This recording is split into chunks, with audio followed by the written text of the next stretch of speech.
یہاں جو کورس کے تحت اب علاج بتانے کا سلسلہ جاری ہے، اسی کی ایک ویڈیو ہے۔ دیکھیے یہاں بتائیں گے فتح اور نصرت کے لیے، یعنی کامیابی کے لیے۔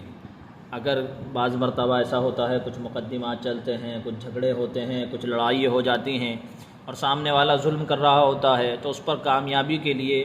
یہ ایک عمل ہے۔ جو شخص اپنے دشمن پر غلبہ حاصل کرنا چاہتا ہو تو اس کو چاہیے کہ چاند کے مہینے میں پہلے جمعے کو، یعنی چاند کا مہینہ جیسے ہی شروع ہوا ہے ہجری تاریخ کا، تو پھر اس میں کیا کرے،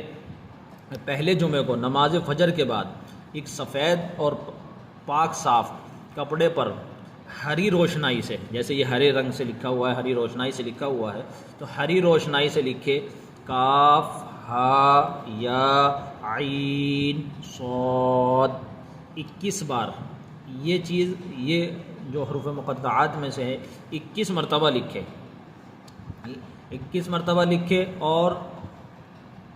21 بار درود شریف پڑھ کر اس پر دم کرے۔ یعنی جب وہ لکھا جائے پورا 21 بار، جیسے لکھ لیا اس نے، تو اب اس کو پڑھنے کے بعد، جب اس کو لکھنے کے بعد اس کو بند کریں گے تو 21 مرتبہ درود شریف پڑھ کر اس پر دم کیا جائے گا۔ یہ آخر میں، شروع میں درود شریف نہیں، شروع میں تو یہی لکھا جائے گا، آخر میں درود شریف پڑھ کر اس پر دم کرے۔ پھر اس کو اپنے دائیں بازو پر باندھے رہے، یعنی دائیں بازو پر باندھ لے گا،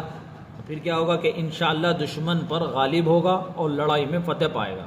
یہ حروف مقطعات ہے اور اس کو بہت سی جگہ میں استعمال کیا ہے، بزرگوں نے بھی کیا ہے، حضرت مفتی شفیع صاحب اور دیگر حضرات نے بھی اس کو بہت سے عملیات کے اندر استعمال کیا گیا ہے، اور اس کی بڑی تفصیل ہے عملیات کی کتابوں میں بھی، اور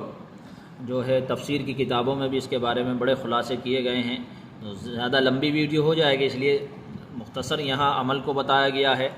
آگے جو سلسلہ چلے گا پھر اس میں اس کی مزید وضاحت ہوتی رہے گی۔